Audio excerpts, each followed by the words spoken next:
नमस्कार, मैं हूं प्रदीप कुमार और आप देख रहे हैं पॉलिटिकल आइडिया। मित्रों, आज हम बात करेंगे पप्पू यादव की, बात करेंगे तेजस्वी यादव की। इसलिए बात करेंगे पप्पू यादव की और तेजस्वी यादव की कि पप्पू यादव आजकल दिल्ली में है। संसद का सत्र चल रहा है। संसद के सत्र के दौरान ही संसद सत्र की समाप्ति के बाद पप्पू यादव ने कल एक इंटरव्यू दिया सरकारी न्यूज एजेंसी एएनआई को। और एएनआई के साथ इंटरव्यू देते समय पप्पू यादव कल बहुत ही भावुक हो गए। भावुक क्यों हुए, इस बात को समझिए। आप याद कीजिए 9 जुलाई का दिन पटना में जब पप्पू यादव को धक्का देकर उस रथ से उतार दिया गया, जिस रथ पर राहुल गांधी सवार थे, जिस रथ पर तेजस्वी यादव सवार थे, जिस रथ पर कांग्रेस पार्टी का प्रदेश अध्यक्ष राजेश राम वो सवार थे, शकील अहमद खान सवार थे, कांग्रेस पार्टी के पूर्व प्रदेश अध्यक्ष मदन मोहन झा सवार थे, ये सभी लोग सवार थे। लेकिन इन सब साथ में सवार थे तेजस्वी यादव और तेजस्वी यादव के राजनीतिक सलाहकार संजय यादव भी।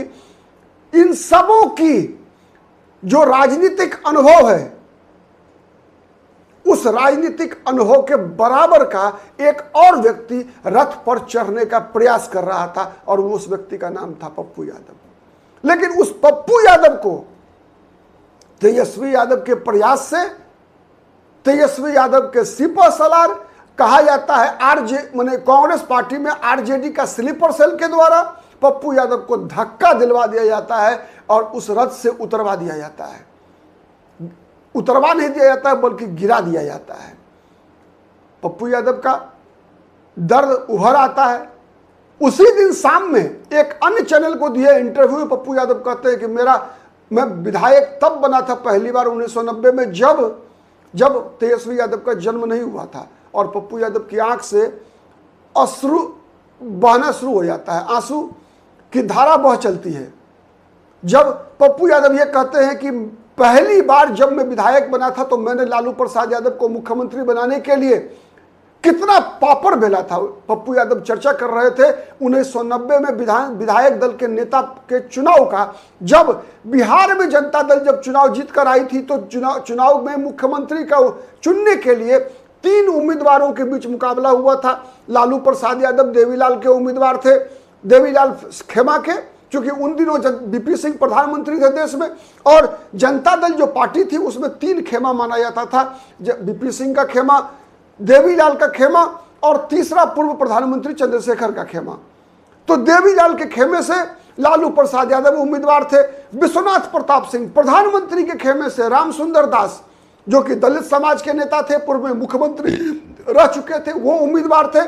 और चंद्रशेखर के खेमा से रघुनाथ झा उम्मीदवार थे। लालू प्रसाद यादव ने मात्र 3 वोट से बीपी सिंह के उम्मीदवार रामसुंदर दास, मतलब प्रधानमंत्री के उम्मीदवार रामसुंदर दास को चुनाव में पराजित किया। और उसी चुनाव की चर्चा करते हुए पप्पू यादव एक बार फिर रो पड़े और कहे, पप्पू यादव ने कहा कि मैंने लालू यादव को मुख्यमंत्री बनाने के लिए उस दिन जितना पापड़ बेला था आज तक जीवन में नहीं बेला हूं। किस प्रकार से वो समर्थकों को जुटाया, विधायकों को जुटाया, किन किन परिस्थितियों में जुटाया, क्योंकि उन दिनों पप्पू यादव की छवि एक दबंग की हुआ करती थी, बाहुबली की हुआ करती थी। तो उस बात की चर्चा पप्पू यादव कर रहे थे। पप्पू यादव 2020 के बिहार विधानसभा चुनाव के परिणाम आने के बाद की भी चर्चा कर रहे थे, जब सैयद शहाबुद्दीन के साथ मिलकर पप्पू यादव ने नीतीश कुमार के खिलाफ राबड़ी देवी की सरकार को बनाने के लिए पप्पू यादव लगे थे। और उस पप्पू यादव को जब इतना अपमानित किया जाता है तो पप्पू यादव ने कहा कि मैं अब उस मंच पर कभी नहीं जाऊंगा जिस मंच पर युवराज होगा। ये पप्पू यादव का कटाक्ष कहिए, पप्पू यादव का दर्द कहिए, पप्पू यादव के अगले भविष्य की राजनीति का एक आईना कह लीजिए, जो कुछ भी कहिए आप। लेकिन पप्पू यादव का ये बयान कहीं ना कहीं बिहार की राजनीति में एक दशा बदलने वाला बयान हो सकता है राजनीति का दिशा भी बदले। अब राजनीति की दशा बदलेगी, दिशा बदलेगी, इसका फैसला राहुल गांधी के हाथ में है। लेकिन साथ में पप्पू यादव ने यह भी जोड़ा कि राहुल गांधी और प्रियंका गांधी में पप्पू यादव को भगवान दिखता है। पप्पू यादव ने यह भी कहा कि मैं तो राहुल गांधी के लिए पागल हो चुका हूं। अब पप्पू यादव की रणनीति को समझिए। क्यों है ऐसी बातें? क्यों पप्पू यादव इस बात की चर्चा कर रहे हैं? कहीं इसके पीछे कांग्रेस पार्टी की कोई रणनीति तो नहीं है? ये सब तो आने वाले दिनों में पता चलेगा। लेकिन पप्पू यादव की इस प्रकार की बातें कहीं ना कहीं आप अगर गौर से देखेंगे अगर, तो तेजस्वी यादव का खेल खराब कर सकता है। खेल खराब कहां करेगा? खेल खराब करेगा विशेष रूप से कोसी में, कोसी प्रमंडल में, पूर्णिया प्रमंडल में। इसके माध्यम से पप्पू यादव को जो सहानुभूति मिलेगी वो सहानुभूति मिलेगा और बदले में तेजस्वी यादव के खिलाफ गुस्सा पैदा होगा। और ये गुस्सा कहीं ना कहीं तेजस्वी यादव की आगे आने वाली दिनों की जो राजनीति है उस राजनीति को नुकसान पहुंचाएगा। साथ ही इसका खामियाजा महागठबंधन को भी भुगतना पड़ सकता है। अगर साथ में लड़ेंगे चुनाव आरजेडी और कांग्रेस पार्टी, तब भी अगर ये दोनों अलग नहीं होती है तब भी नुकसान हो जाएगा। क्यों होगा ये बात समझने का प्रयास कीजिए कि वैसे ही अगर आप देखेंगे तो सामान्य तौर पे जो कोसी और पूर्णिया प्रमंडल में वहां पर जातिगत बंधन चुनावी राजनीति में थोड़ा कमजोर रहा है। वहां धार्मिक बंधन ज्यादा मजबूत होता है, क्योंकि वहां मुसलमानों की आबादी 30% से लेकर 60% तक अलग अलग विधानसभा क्षेत्रों में है। कुछ विधानसभा सीट तो ऐसा है जहां पर कि 65 से 70% तक मुसलमानों की आबादी है। वहां पर ध्रुवीकरण जाति के आधार पर नहीं होता, वहां पर ध्रुवीकरण धर्म के आधार पर होता है। तो वैसे ही वहां के यादव जाति के लोग, वहां के का जो अति पिछड़ा समाज का लोग, वो सब के सब हिंदू की तरह सोचता है, न कि यादव बनकर सोचता है, जाति पाति के आधार पर कम सोचता है। और जो थोड़े बहुत लोग भी जाति के आधार पर वोट डालते हैं वो भी अगर पप्पू यादव की अश्रुधारा में बहे, क्योंकि प्राय होता ऐसा है कि सहानुभूति किसको मिलता है? कमजोर को मिलता है। हर वक्त सहानुभूति कमजोर को मिलता है। लालू प्रसाद यादव को 90 के दशक में सहानुभूति किस बात का मिला?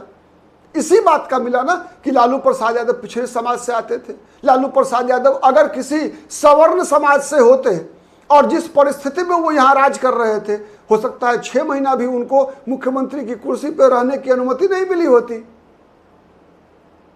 क्योंकि जिस प्रकार का शासन था, जिस प्रकार की व्यवस्था थी, जिस प्रकार का कानून व्यवस्था था, विकास की जो स्थिति थी, सड़कों की जो स्थिति थी, बिजली की जो स्थिति थी, कानून व्यवस्था, अपहरण, तो ऐसी परिस्थितियों में अगर लालू प्रसाद यादव कमजोर वर्ग के प्रतिनिधि नहीं होते तो लालू प्रसाद यादव के लिए 15 साल राबड़ी देवी को मिलाकर शासन करना और टिके रहना असंभव होता है।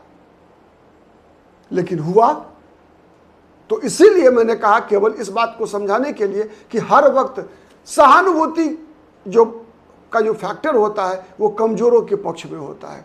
तो यहां अगर पप्पू यादव और तेजस्वी यादव का मुकाबला होगा तो कमजोर कौन पड़ेगा?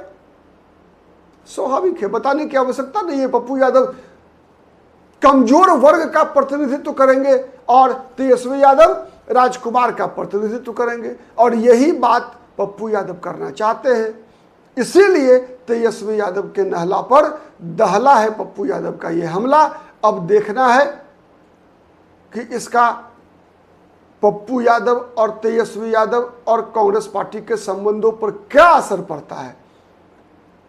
क्या चुनाव से पहले कोई झुकने को तैयार होता है? क्या कांग्रेस झुकती है? क्या पप्पू यादव झुकते हैं या तेजस्वी यादव कंप्रोमाइज करने की स्थिति में होते हैं? इस पर हमारी नजर बनी रहेगी। हम तो हर मुद्दे पर आपके समक्ष विश्लेषण लेकर आते हैं। इस मुद्दे पर इतना ही। नमस्कार।